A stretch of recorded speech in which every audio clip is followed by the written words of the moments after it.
और अब मैं दावत ख़िताब देना चाहूँगा जनाब पाकिस्तान के एक बड़े क्विज़र, नीलाम घर में कार जीतने वाले, और जनाब बहुत इनके जो है ख़िदमात हैं और एक्सप्रेस, रोज़नामा एक्सप्रेस में भी लिखते हैं, जनाब सुहेल अहमद सिद्दीकी साहिब। बिस्मिल्लाहि वस्सलातु वस्सलामु अला रसूलिल्लाह। अस्सलामु अलैकुम वरहमतुल्लाहि वबरकातुहू। अब जिगर थाम के बैठो मेरी बारी आई। यहाँ मुख्तलिफ़ शोबों से ताल्लुक़ रखने वाले हज़रात तशरीफ़ लाए, और मेरे साथ बहुत बड़ा मसला ये है कि मेरा ऐसे कई शोबों से बैक वक्त ताल्लुक़ था या है, मगर मैं मुख्तसर गुफ्तगू घड़ी देख के करने का बिहम्दिल्लाह तजर्बा रखता हूँ। यहाँ मोटी मोटी चंद बातें अर्ज़ करूँगा और इजाज़त चाहूँगा। सबसे पहली बात ये कि पाकिस्तान में क्या हुआ और क्या होता रहा है और क्यों होता रहा है, इस पर बहुत कुछ कहा जाता है, कहा जा सकता है।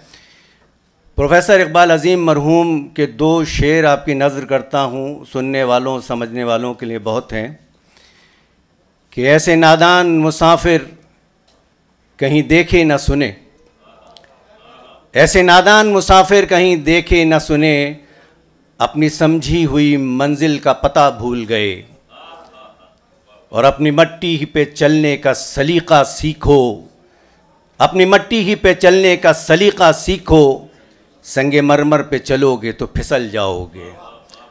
तो हमारा अलमिया ये नहीं है कि हम बहुत कुछ करना चाहते थे, हमें करने नहीं दिया गया, या आज भी हम कुछ करना चाहते हैं, हमें करने नहीं दिया जाता। हमारा अलमिया ये है कि हम आवाज़ नहीं हैं, किसी जहत में हम यकजा नहीं हैं, मुत्तहिद नहीं हैं, मुत्तफ़िक़ नहीं हैं। मैं ये अर्ज़ करता हूँ जो मेरी तहरीर और तकरीर में बारहा आया और यहाँ दोहराता हूँ, जो मेरा नज़रिया है, हमारा नज़्मुल-ऐन, हमारी पहचान इस्लाम, उर्दू, पाकिस्तान, इससे हट के कुछ नहीं। तो इस पे गौर कीजिएगा। और इसके साथ साथ मुझे बहुत अच्छी तरह मालूम है कि यहाँ मौजूद लोगों में और यहाँ से बाहर मौजूद लोगों में और ये जहाँ जहाँ आवाज़ जा रही है उनमें वो लोग हैं जो हमारे असल हुक्मरान हैं, जिन्हें मैं बड़ी सरकार कहता हूँ। तो लंबी लंबी तकरीरों से कुछ हासिल नहीं है, बड़ी सरकार को सब पता है। अब ज़रूरत इस अम्र की है कि बड़ी सरकार से मिलकर कुछ होने दे और हम हौसला दिखाएं, हिम्मत दिखाएं, हर शोबे में यकजा हों और एक सम पे गामजन हों, एक आवाज़ होकर। और चलते चलते मैं अर्ज़ करूं कि मालूमात आम्मा मेरा तारुफ़ है, मैं क्विज़ चैम्पियन हूँ बिहम्दिल्लाह, और यहाँ पे इस वक्त मेरा देरीना दोस्त नीलाम घर का पहला कार विनर प्रोफेसर हाफिज़ नसीमुद्दीन मौजूद है। मैं भी बिहम्दिल्लाह कार विनर हूँ। और ये महज आपकी मालूमात में इजाफे के लिए अर्ज़ करता चलूँ कि मैं पाकिस्तान का पहला और वाहिद क्विज़ चैम्पियन हूँ जिसने अपनी ही तहक़ीक़ पर मबनी टेलीविज़न क्विज़ शो पेश किया। 12/7 पर मबनी रबीउल अव्वल में यूट्यूब पर मौजूद है।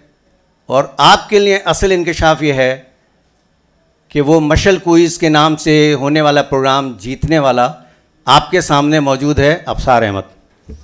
तो मेरा ख्याल है इतनी गुफ्तगू काफ़ी है, जहतें बहुत सी हैं, सिर्फ सोचने और कहने की बात नहीं है, अमल का वक्त है, यकजा होने का वक्त है। और कहीं से ये तदबीर करें कि सरकार बड़ी सरकार से मिल जाए, अमल की राह निकालें, यकसा निज़ाम तालीम राइज करें, हर समत में मुत्तहिद मुत्तफ़िक़ यकजा होकर काम करें। पाकिस्तान तरक्की करेगा। पाकिस्तान जिंदाबाद।